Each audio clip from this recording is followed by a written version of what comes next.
12.3 비상계엄 당시 여인형 전 방첩사령관은 조지호 경찰청장, 홍장원 전 국정원 차장, 그리고 자신의 부하에게 체포 명단을 불러줬습니다. 각각 기억하는 이름이나 명단에 적힌 명수도 상당 부분 일치합니다. 윤상문 기자입니다. 조지호 경찰청장, 홍장원 전 국정원 1차장, 김대우 전 방첩사 수사단장. 이 세 사람은 여인형 전 방첩사령관으로부터 명단을 직접 들었습니다. 명단을 전부 다 기억해내지 못한 한계는 있지만 홍 전 차장이 작성한 메모와 비교하면 이재명, 우원식, 한동훈, 박찬대, 정청래, 김명수 6명이 일치합니다. 여 전 사령관이 불러줬다는 명단 숫자도 14명에서 16명으로 3명 다 엇비슷합니다. 여 전 사령관과 가장 먼저 통화한 건 조 청장입니다. 조 청장은 비상계엄 선포 직후 여 전 사령관이 체포할 사람들이라며 15명 이름을 불렀다고 검찰에 진술했습니다. 이후 두 번째 통화에서 한동훈 전 대표를 추가했다는 겁니다. 밤 11시쯤 방첩사 내부에도 여 전 사령관의 지시가 떨어졌습니다. 명단은 모두 14명. 명령을 받은 김대우 전 단장은 4분 뒤 직속 부하인 구민회 과장에게 이들을 호송해 구금하라고 지시했습니다. 여 전 사령관과 홍장원 전 차장의 통화도 이때쯤이었습니다. 당시 구청원장 관사 입구에 있는 공터였기 때문에 서서 제 포켓에 있던 메모지에다 막 적었었습니다. 국회에 도착한 특전사 계엄군은 본청 유리창을 깨고 진입했습니다. 방첩사 체포조에 새로운 지시가 전파된 것도 이때입니다. 우원식, 이재명, 한동훈 3명에 집중하고 검거한 대로 포박하거나 수갑을 채워 수방사로 데리고 가라는 지시였습니다. 방첩사 요원 11명이 구금 장소로 지목된 수방사 B1 벙커를 방문해 30여 분간 머문 사실도 새롭게 확인됐습니다. 검찰은 윤석열 대통령 공소장에 여 전 사령관이 비상계엄 선포 직후 김용현 전 국방장관으로부터 주요 인사 10여 명에 대한 체포 명령을 받았다고 적시했습니다. 명단 전파부터 직접적인 검거 지시까지 계엄군의 체포 계획이 속속 드러나고 있지만 윤 대통령은 체포의 채자도 꺼낸 적 없다는 입장입니다. MBC 뉴스 윤상문입니다. 어서 오십시오. 안녕하십니까? 네, 오늘 헌재 결정으로 이번 탄핵 심판에서 유일하게 2번이나 증언대에 서게 됐습니다.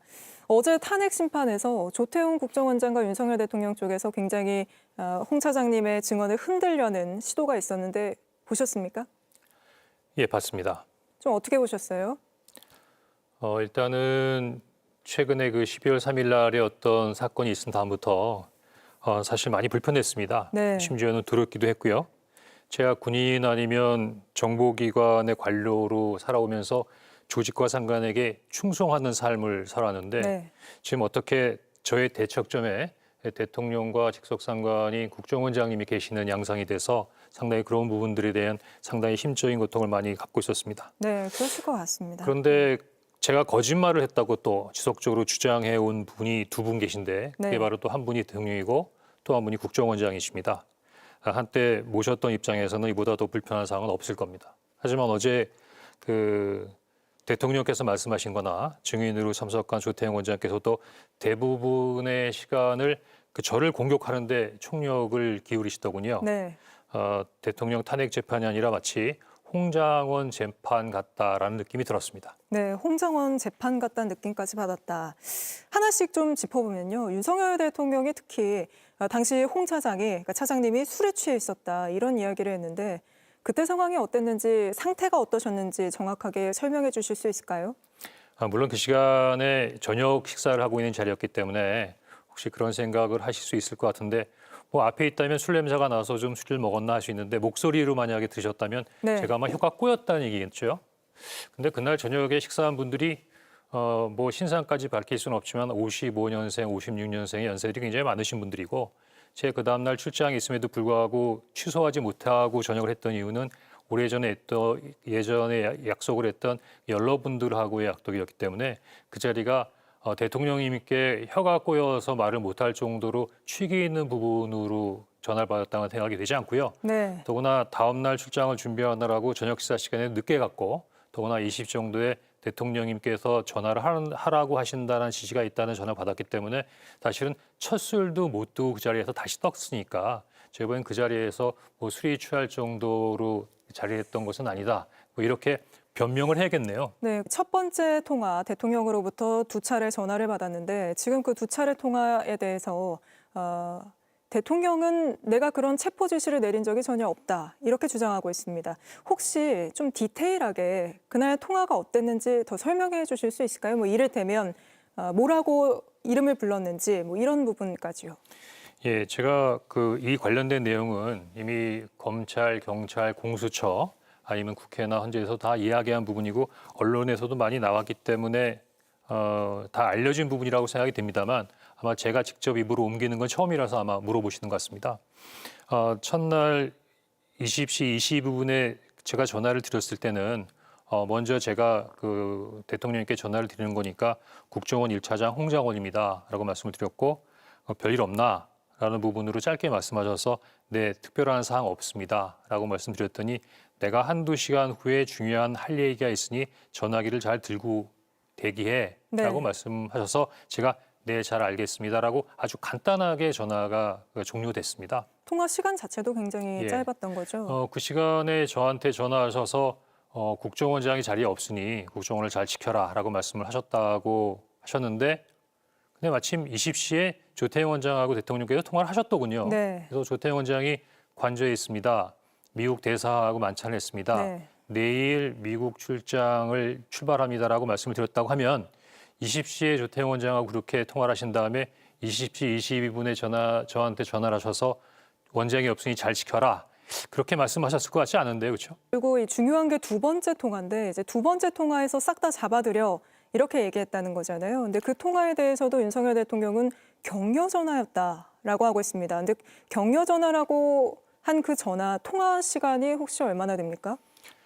제가 보기에는 22시 53분에서는 한 수분간 통화를 했고 충분한 얘기를 말씀하셨던 것 같은데 국정원 1차장님이다. 왜냐하면 그 보안폰에 뜨면 대통령님이라고 네. 전화기에 뜨거든요.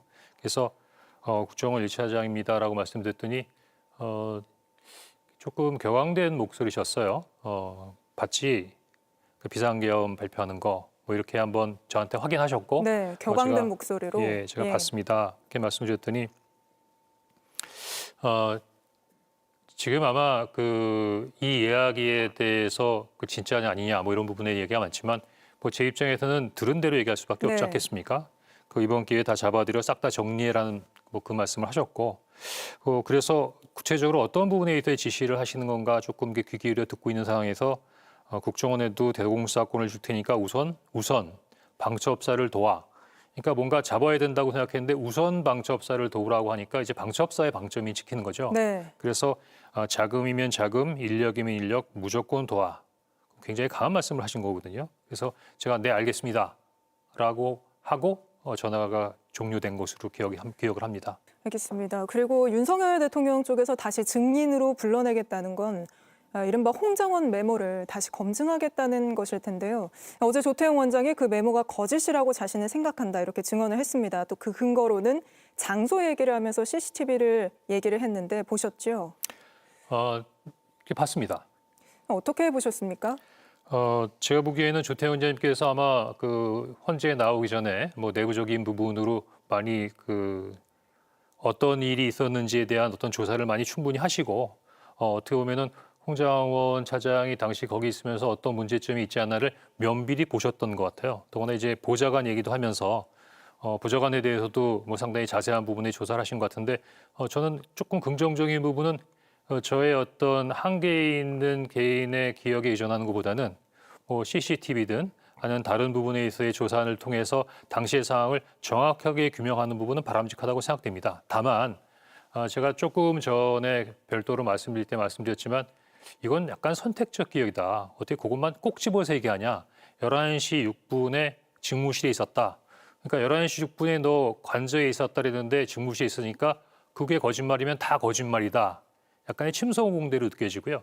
그럼 예를 들어서 11시 6분에 그 직무실에 있었으면 그 전에 여인영 사령관이랑 통화했던 10시 58분에 어디 있었는지 제가 보기에는 관저하고 본청 건물이 멀리 떨어져 있는 게 아니라 차로 이동하면 5분 이내? 네. 한 번 성분 정도면 왔다 갔다 할 수 있는 부분이니까 제가 11시 6분이라는 것을 제 시계를 보고 확인한 것이 아니라 여인영 사령관하고 통화한 내용을 보고 11시 6분 정에 통화했다고 하는 부분이니까 이번에 너무 잘 됐습니다. 제가 국정원의 CCTV를 대조해 본다는 생각을 못했는데 국정원의 CCTV를 꼭 본청만이 아니고 관저 앞에서 제가 어떤 행동을 했는지 어떤 동선인지를 한번 쭉 보면 모든 분들이 명쾌하게 확인되지 않겠습니까? 도리어 11시 6분에 집무실에 있었다는 부분만 꼭 집어서 얘기할 것이 아니라 이번 기회에 국정원에서 관저, 본청, 이동하는 홍장원 1차장에 있는 동선을 한 8시부터 퇴근하는 시간까지 분단위 또는 초단위로 한번 본다고 하면 어떤 사실인가를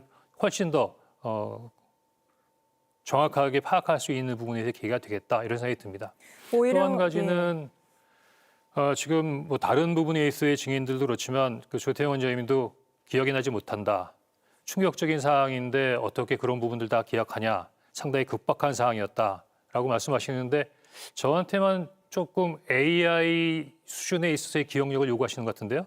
저도 나름대로 CCTV든 내역이든 과학 정보가 있다고 하면 제 기억과 나름대로 잘 보정해서 좀 더 정확한 부분에 있어서 사실을 확인하면 바람직할 것이라고 생각합니다. 오히려 그날의 전체 CCTV를 보면 누구 말이 맞는지 더 드러날 거다 이런 얘기시군요. 그렇죠. 그냥 11시 6분에 직무실에 있었네. 그거 하나 가지고 너의 증언은 다 틀렸다.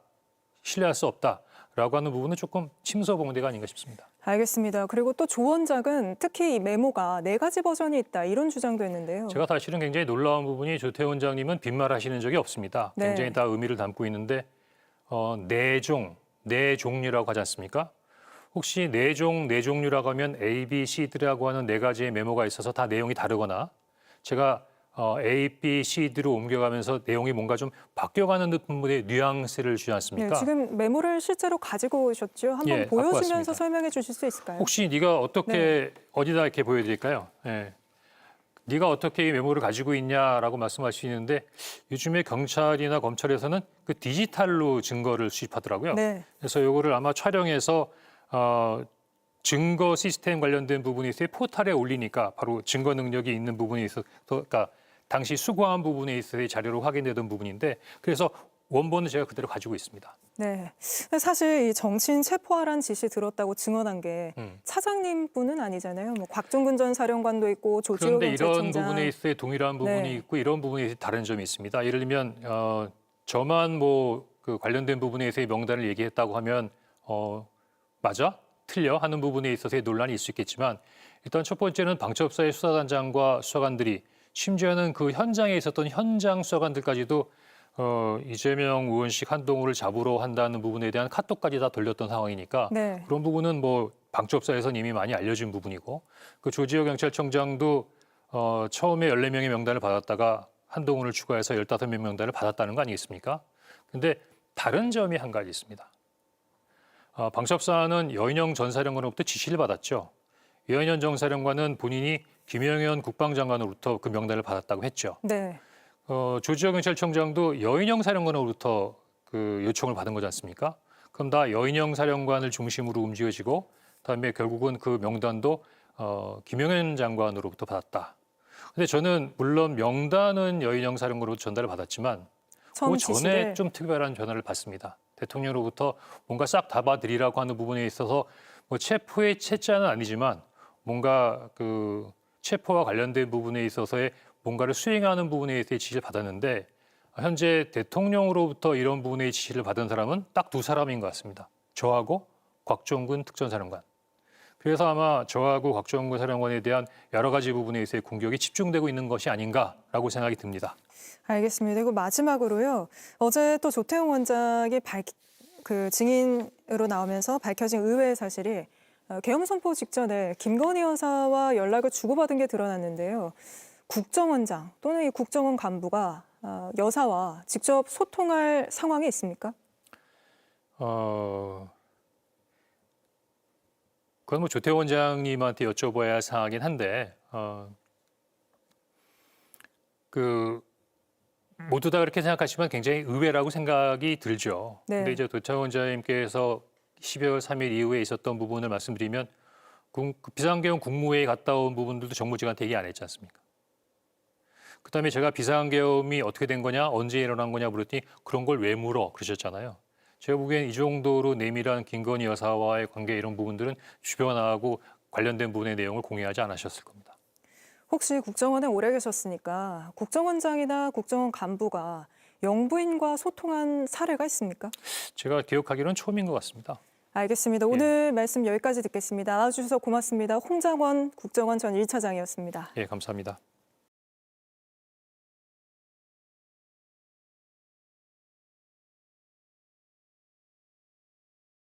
내가 정권 잡은 거기는 완전히 무사하지 못할 거야.